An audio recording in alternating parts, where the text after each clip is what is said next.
জয়গুরু, নমস্কার সকলকে। আজকে যে বিষয়টি নিয়ে আলোচনা করব সেই বিষয়টির যে নাম রাখা হয়েছে সেটি আমার মস্তিষ্ক প্রসূত নয়। আমি গত ৮-৯ দিন ধরে কিছু ভিডিও আপলোড করেছি। খুবই আনন্দের বিষয় যে সকলে সেই ভিডিওগুলো দেখছেন এবং সুচিন্তিত মন্তব্য করছেন। ভিডিও কারা দেখছেন এটা অ্যানালাইসিস করে আমি জানতে পেরেছি। এটা ইউটিউব স্টুডিওতে গিয়ে অ্যানালাইসিস করা যায় যে 24 থেকে 36 বছর বয়সের লোকেরা এবং মেল জেন্ডার অধিক দেখছেন। স্বাভাবিকভাবেই আমি আশা করতে পারি পৌরোহিত্য কর্মের সাথে যুক্ত বা পূজায় যুক্ত যারা, তারা হচ্ছে 24 থেকে 30-35 এরকম বয়সের মধ্যে তারাই দেখছেন এবং সেখান থেকেই বেশি প্রশ্নগুলো আসছে। এটা খুবই আনন্দের যে নতুন প্রজন্ম পৌরোহিত্যকে গুরুত্ব দিচ্ছেন এবং এই শাস্ত্রার্থ করার যে একটা প্রবণতা, এটা খুবই আনন্দের। এই রকম একাধিক প্রশ্নের মধ্যে যেটি বারবার এসছে সেটি হচ্ছে সূর্যোদয় না হলে পুজো করব কি করে।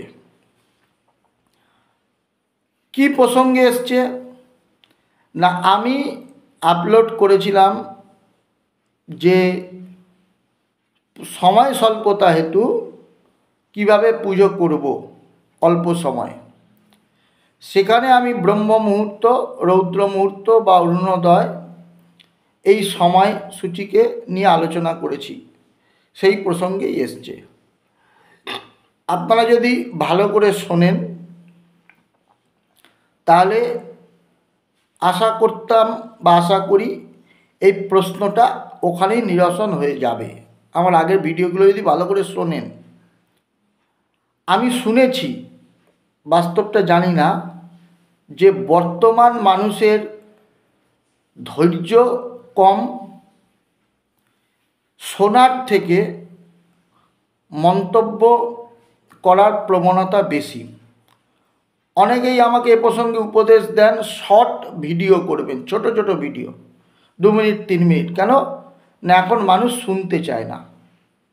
দেখুন, আমরা যারা পৌরোহিত্য করি বা ধর্মীয় বিষয়ে জানতে আগ্রহী, আমাদের মনে রাখতে হবে যে ধর্মাচরণের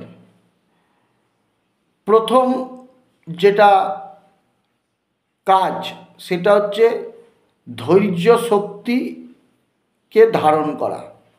আমাদের যদি ধৈর্যচ্যুত হই আমরা কোনো বিষয়ে, তাহলে কিন্তু আমরা সাধন ভজন পূজা পাঠ যাগযজ্ঞ এগুলো করতে পারবো না। তো এই যে স্ক্রিপ্ট করে যাওয়া, পুরোটা না শোনা এবং ধৈর্যের সাথে পুরোটা না শোনা, এটা কিন্তু মানে যথাযথ ধার্মিকের লক্ষণ হবে না। ওই জন্য ধর্মীয় বিষয়ে কিছু শুনতে হলে বা কোনো শাস্ত্রার্থ করতে হলে, শাস্ত্রার্থ করা ভালো, কারণ বক্তা সবসময় যে ঠিক ঠিক বলছেন এরকমটা নয়, কিন্তু বক্তা যে সব ভুল বলছেন, যে ইউটিউবই করুক, যে কোনো, আমার খুব আনন্দ লাগছে যে আরও অনেক পুরোহিত বা পণ্ডিত মশাই তারা হচ্ছেন এই একই বিষয়ে ইউটিউবে আপলোড করেছেন, মানুষ সেগুলো শুনছেন, দেখছেন। অর্থাৎ পৌরোহিত্য বিষয়ে যে একটা অনীহা সেটা কিন্তু মানুষের নেই এবং যথাযথভাবে ধর্মাচরণের প্রতি মানুষের আগ্রহ আছে, সেটাই ভিডিওগুলোর ভিউ দেখলে বোঝা যাচ্ছে। তো আমার মন্তব্য হচ্ছে যেটা, যে ধর্মীয় বিধি ব্যবস্থা, ধর্মীয় আলোচনার যে ভিডিও, সেইগুলো যদি শুনতে হয় এবং ঠিক ঠিকভাবে ধর্মাচরণ করতে হয়, ধৈর্যটা হচ্ছে প্রথম বস্তু। তো আমি যে ভিডিওটাগুলো আপলোড করেছি পূজা প্রসঙ্গে, সেখানে কিন্তু কোথাও আমি বলিনি যে সূর্যোদয়ের পূর্বে আপনারা হচ্ছে সপ্তমী পুজো শুরু করবেন, অষ্টমী পুজো শুরু করবেন, দশমী পুজো শুরু করবেন। আমি সর্বত্র বলেছি যে আপনি যখন নৈমিত্তিক কাম্য কর্মে, নৈমিত্তিক কর্ম তো ত্রিবিধ, নিত্যকর্ম, নৈমিত্তিক কর্ম, কাম্যকর্ম। নিত্য, নৈমিত্য অথবা কাম্যকর্মে ব্রতী হবেন, তখন আপনাকে কালের ওপর গুরুত্ব দিতে হবে। এখন আপনি যখন দুর্গা পূজা করছেন, এই দুর্গা পূজার নিত্যত্ব আছে, আবার কাম্যত্ব আছে। তাই জন্য দুর্গা পূজায় ব্রতী হওয়ার আগে আপনার 365 দিনের যে কাজগুলো, সেগুলো আপনাকে করতে হবে। সেগুলো না করে আপনি দুর্গা পূজা করতে পারবেন না, এটা কিন্তু মনে রাখতে হবে। তাহলে সেই দুর্গা পূজায় ব্রতী হওয়া, অর্থাৎ সপ্তমী পুজো করতে বসুন, অষ্টমী পুজো করতে বসুন বা দশমী পুজো করতে বসুন, সেই পুজো করতে বসার আগে আপনাকে কি করতে হবে? আগে আপনাকে স্নান করতে হবে, এটা নিত্যকর্ম।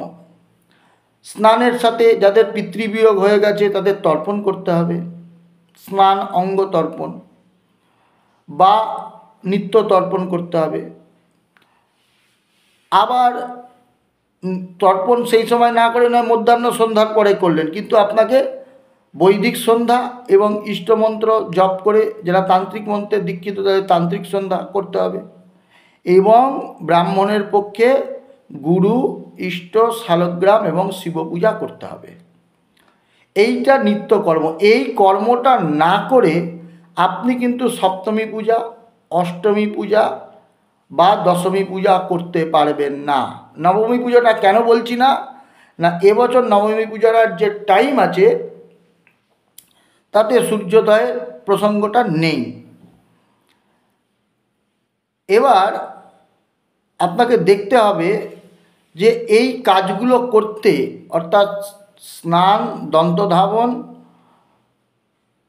তিলক, শাস্ত্র পরিষ্কার বলেছে তিলকবিহীন ব্রাহ্মণ থাকবে না, শিখা বন্ধন করবে, তারপরে গায়ত্রী সন্ধ্যা করবে। গায়ত্রী সন্ধ্যা তো কেবল জপ নয়, 18 বার জপ করে নিলাম বা 108 বার, এইটুখানি গায়ত্রী সন্ধ্যা কিন্তু নয়। গায়ত্রী সন্ধ্যা একটা বড় চ্যাপ্টার। এখন যদি আপনি গায়ত্রী সন্ধ্যা খালি বলতে, যে বৈদিক সন্ধ্যা বলতে মনে করেন খালি জপ, তাহলে কিন্তু ভুল হবে।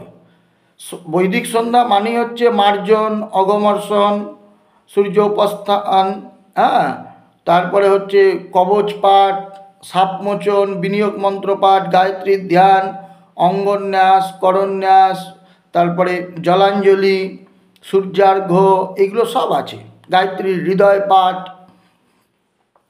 এইগুলো করতে মোটামুটি বৈদিক সন্ধ্যা ঠিকঠাক করে করলে 30 মিনিট মতো সেখানে চলে যাবে। তারপরে তান্ত্রিক মন্ত্রে যারা দীক্ষিত, তান্ত্রিক সন্ধ্যা বা গুরু মন্ত্র যাদের হয়েছে সেই গুরু মন্ত্র জপ, নিত্য এবং গুরু পূজা, ইষ্ট পূজা, পঞ্চপ্রচারী গুরু, ইষ্ট, শালগ্রাম, শিব এবং হচ্ছে গুরু পূজা, শালগ্রাম পূজা, শিব পূজা, ইষ্ট পূজা, এই 4টি পূজা করতে হবে। তারপরে কিন্তু আপনি পুজোয় ব্রতী হবেন। আমি যেটা বলতে চেয়েছি ইতঃপূর্বে, সেটা হচ্ছে সূর্যোদয় হওয়ার আগে যে ব্রহ্ম মুহূর্ত বা রৌদ্র মুহূর্ত, ব্রহ্ম মুহূর্ত, রৌদ্র মুহূর্ত, সেই সময় থেকে আপনারা কিন্তু এই নিত্য কর্মটাকে করতে পারবেন। খুব বড় মোটা ভারী বই পড়ার কোনো দরকার নেই। সাধারণ একটা নিত্যকর্ম পদ্ধতি যদি কেনেন, সেখানেই দেখবেন যে রাত্রির শেষ প্রহরে শয্যাত্যাগের কথা বলা আছে। উঠে স্নান করতে, শৌচকর্ম করতে, দন্তধাবন করতে বলা আছে। প্রচলিত একটি শব্দ আমাদের হিন্দু সমাজে রয়েছে যে সূর্যোদয়ের পূর্বে দন্তধাবন করবে, নইলে পাপ হয়, সূর্য উঠে গেলে দন্তধাবন করবে না। সারা বছর আমরা বিভিন্ন কারণবশত করতে পারি না। আমাদের যা এখন জীবনধারা, তাতে আমরা অনেক রাত্রে ঘুমাতে যাই এবং সকাল সকাল উঠতে পারি না। সূর্যোদয়ের পূর্বে দন্তধাবন করতে পারি, কিন্তু নিয়মটা হচ্ছে সূর্যোদয়ের পূর্বে দন্তধাবন করবে। এইবার এই দন্তধাবন অর্থাৎ দাঁত মাজা, মুখ ধোয়া, এগুলো তো 5-6 মিনিট চলে যায়।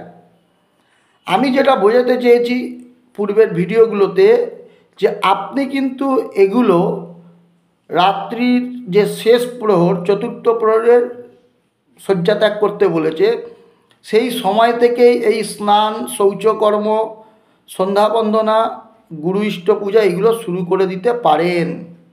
তাহলে আপনার এই আগের কাজগুলো এগিয়ে রইল। আপনি যদি এখন সূর্যোদয়ের জন্য অপেক্ষা করেন যে সূর্যোদয় হবে তারপর আমি চান করতে যাব, নইলে আমার আগের দিনে স্নান হয়ে যাবে, সূর্যোদয় তো হয়নি,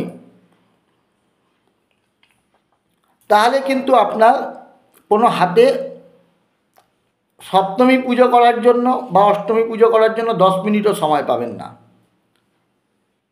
1 ঘন্টা তো অনেক দূরের কথা। আমি এটাই বলতে চেয়েছি যে আপনি এরকম রেডি হয়ে থাকলেন যে আমি আমার শৌচাদি ক্রিয়া, তিলক ধারণ, নিত্যকর্ম এগুলো সব কমপ্লিট করে আছি, জাস্ট সূর্যোদয় হবে আর আমি সপ্তমী পুজো স্টার্ট করে দেবো বিল্লবৃক্ষে।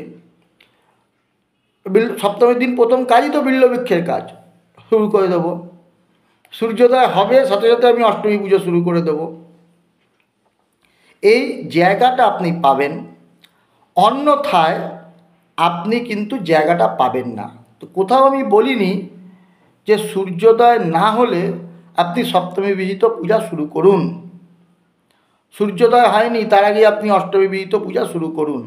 যেই কারণেই বলেছি, তিথি স্বল্পতা থাকলেও 133 নম্বর শ্লোক কালিকা পুরাণ শ্যামাচরণ কবিরত্নের, সেখানে পরিষ্কার বলেছি যে সেই শ্লোকটিকে আশ্রয় করে স্বল্প সময়ে সপ্তমী পুজো করুন, অষ্টমী পুজো করুন, পঞ্চপ্রচারেও পুজো করুন, কিন্তু কালে দত্তং বরং ঝল্পম। নির্দিষ্ট সময়ে অল্প 8খানা বেলপাতা আহুতি দিন, কিন্তু কালে করার চেষ্টা করুন। এবং বিশেষ একটি যোগিনী তন্ত্রের শ্লোক উল্লেখ করেও আমি বলেছি যে যথাকালে সমারভ্য অকালেপি সমাপয়েত, যথাকালে আরম্ভ করে কাল অতীত হলেও শেষ করবে। সন্ধি পুজোর ক্ষেত্রে এটা করা যাবে না। কেন? কারণ শাস্ত্র অন্যান্য ক্ষেত্রে কঠোরতা না দিলেও এখানে কিন্তু একদম কঠোরতা দিয়ে দিয়েছে যে এই সময় এটা, এই সময় এটা, আর এই সময় এটা। দেখুন সন্ধি পূজায় লেখা আছে সন্ধি পূজা সমাপন, সন্ধি পুজো শেষ করবে। অন্যগুলোতে কিন্তু প্রশস্ত বলে কথাটা করা আছে, এটা কিন্তু রিমার্কেবল। অন্য জায়গায় বলা আছে সপ্তমী বিহিত পূজা প্রশস্ত, মানে সপ্তমী পুজো বিহিত পূজা করবে। আর ওখানে লেখা আছে সন্ধি পূজায় কী লেখা আছে? সপ্তমী বিহিত পূজা সমাপন, অর্থাৎ শেষ করবে। এই কথা দুটোর মধ্যে এই সূক্ষ্ম সূক্ষ্ম জায়গাগুলো যদি আপনারা খেয়াল করেন, তাহলে কিন্তু আপনাদের যে কনফিউশন, এই কনফিউশনটা নষ্ট হয়ে যাবে, তাহলে আর এই সংশয়টা কাজ করবে না। তো এই জায়গাগুলো খুব গুরুত্ব দিয়ে দেখতে হবে। একটা জিনিস ভালো করে লক্ষ্য করবেন, যে কোনো ব্রত যখন আমরা করি, ব্রতের বিধান হচ্ছে যদি রাত্রে ব্রতানুষ্ঠান করতে হয়, যেমন জন্মাষ্টমী বিহিত পূজা, শিবরাত্রি, কিন্তু এই ব্রতের সংকল্প নিতে হয় সকালবেলায়। শাস্ত্র বলছে সকালে যদি তিথি না থাকে তাও কিন্তু, ধরুন শিবরাত্রি বিকেল 4টায় চতুর্দশী লাগছে, তাহলে সকালে ত্রয়োদশী, ওই ত্রয়োদশী তিথি সেই শিবরাত্রি ব্রত করার সংকল্প নিতে হবে ত্রয়োদশী তিথিতে। বই খুলে দেখবেন অষ্টমী হয়তো লাগছে সন্ধ্যে 7টার সময়, অষ্টমী মধ্যরাত্র পাবে অষ্টমী, তাহলে অষ্টমীর সংকল্প, জন্মাষ্টমী ব্রতের সংকল্প করবেন কখন? পূর্বাহ্নে, সকালবেলায়, পূর্বাহ্নের মধ্যে, সপ্তমী তিথিতে করতে হবে। এই ব্যাপারগুলো অনেকটা জটিল বিষয়। যদি আপনারা তিথিতত্ত্ব পড়েন তাহলে তিথিতত্ত্বের শুরুতেই এই বিষয়গুলো পরিষ্কার করে আলোচনা করা আছে। স্বল্পাকারে আমিও দুর্গা পূজা অনুশীলন নামক গ্রন্থে এগুলো আলোচনা করার চেষ্টা করেছি। তো আমি এই প্রশ্নটা নিরসন করলাম যে আপনি অবশ্যই সূর্যোদয় হলেই সপ্তমী পূজা অষ্টমী পূজা শুরু করবেন, কিন্তু পূজা শুরুর পূর্বে আপনার নিজের কিছু কাজ থাকে, যেই কাজটা না করলে আপনি এই কাম্যকর্ম করার অধিকার লাভ করবেন না। তাই আপনাকে আগে নিত্যকর্মগুলো কমপ্লিট করে রাখতে হবে এবং তিথি যেই সূর্যোদয় হবে সাথে সাথেই কাজ করবেন। কেন না, শুক্লপক্ষের তিথিগ্রাহ্য যস্য অভ্যুদিতে রবি, একদম পরিষ্কার বলা আছে, শুক্লপক্ষে তিথিগ্রাহ্যা যস্যা মভ্যুদিত রবি। শুক্লপক্ষের সেই তিথি গ্রহণ করা হবে যেখানে রবির উদয় পেয়েছে, অর্থাৎ উদয়কালীন রবি যেই তিথি পাবে সেই তিথিকে গ্রহণ করবে।